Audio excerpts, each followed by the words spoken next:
hakingepatikana, kwa sababu kilichoniunganisha na yule Mungu na yule mtu ni yale maombi ambayo tumemwomba mbele za Mungu, na kilichonitambulisha kwa yule mtu ni kile kitu ambacho cha kumtumaini Mungu kwa asilimia zote. Haleluya! Unapomtumaini Mungu, Mungu hawezi akakuaibisha. Haleluya! Unapoenda kwa uaminifu mbele za Mungu, Mungu hawezi akakuaibisha. Na vile unapojitoa mbele za Mungu ni kumbukumbu tosha mbele za Mungu. Unaweza fanya kwa mwanadamu akasahau na vinginevyo akakudhihaki, lakini ukifanya kwa ajili ya Mungu unajiwekea kumbukumbu na akiba nzuri mbele za Mungu. Haleluya, haleluya. Lakini pale unapoambiwa fanya jambo fulani au kufanya jambo fulani kwa ajili ya Mungu, unaona hawa watu hapana, mimi nimechoka, ninakupa pole. Kuchoka kwako unajipunguzia mwendo wa mafanikio. Kumbe ungefanya kwa ajili ya Mungu, yamkini kuna jambo zuri ambalo lingeharakisha kutokea kwenye maisha yako. Haleluya, haleluya. Huyu Mungu ambaye tumemwamini ni Mungu asiyeshindwa kwa jambo lolote.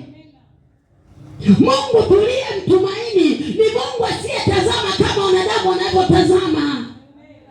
Wanadamu wanaangalia elimu, wanadamu wana vigezo vyao, wanadamu wana taratibu zao, lakini Mungu ni zaidi ya mwanadamu.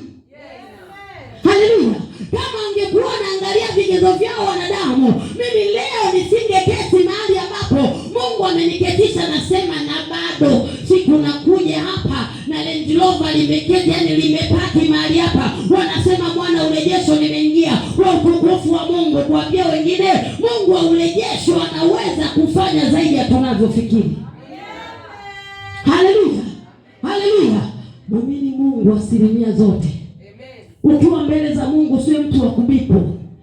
Kanisani unapenda na huku unapenda, kwa Mungu unapenda na huku unapenda. Hapana. Ukiamua kujitoa mbele za Mungu, jitoe tu kweli kweli. Maana Mungu anajua maisha yako. Wewe umekaa hapa, kinachoendelea nyuma hujui. Haleluya. Wewe uelewi chochote. Hata baadaye yako hujui, hata ndani ya dakika 10 kitu gani kitafuata kwako uelewi. Unachoona ni kilichoko mbele yako, lakini zaidi hapo huoni. Lakini kama utamtumaini Mungu asilimia zote, atakupeleka mahali ambapo haukustahili kupelekwa. Haleluya. Niliongea wiki moja nikasema